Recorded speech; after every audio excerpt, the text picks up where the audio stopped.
Morning मेरे प्यारे साथियों, मैं आपकी दोस्त पूजा और आज आपके साथ कार्बन डेटिंग रिलेटेड तथ्य साझा करूंगी।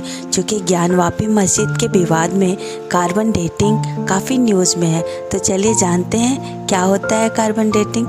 कार्बन डेटिंग उस विधि का नाम है जिसका इस्तेमाल करके किसी भी वस्तु की उम्र का पता लगाया जा सकता है। इस विधि के माध्यम से लकड़ी, विजाड़, चमड़ी, बाल, कंकाल आदि की आयु का पता लगाया जा सकता है। यानी कि ऐसी हर वो चीज़ जिसमें कार्बनिक अवशेष होते हैं उनकी करीब करीब आयु इस विधि के माध्यम से पता की जा सकती है। इसी कारण वादी पक्ष की 4 महिलाओं ने ज्ञानवापी परिषद में सर्वे में मिले कथित शिवलिंग की कार्बन डेटिंग या किसी अन्य आधुनिक विधि से जांच की मांग की है।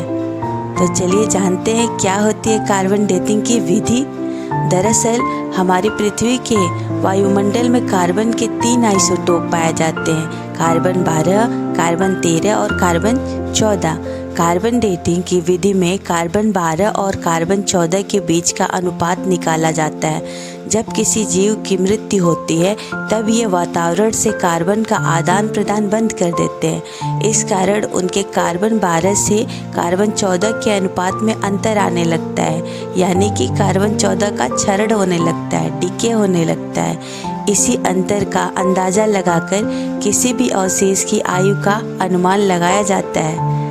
क्या पत्थर भी कारगर है कार्बन डेटिंग के लिए?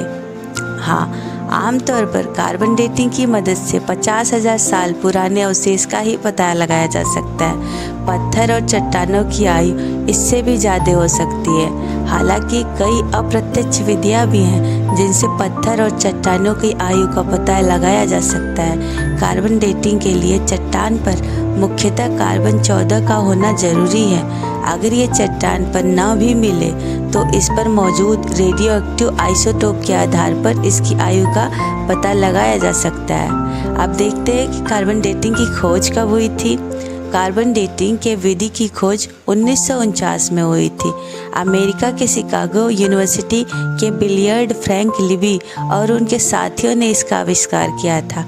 उनकी इस उपलब्धि के लिए 1960 में रसायन का नोबेल पुरस्कार दिया गया।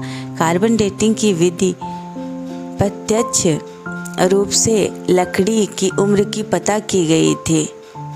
Thank you. अगर आपको हमारे द्वारा दी गई जानकारी अच्छी लगती है तो प्लीज़ मेरी जानकारियों को अपने चैनल पे, अपने ग्रुप पे प्लीज़ साझा करें। Thank you.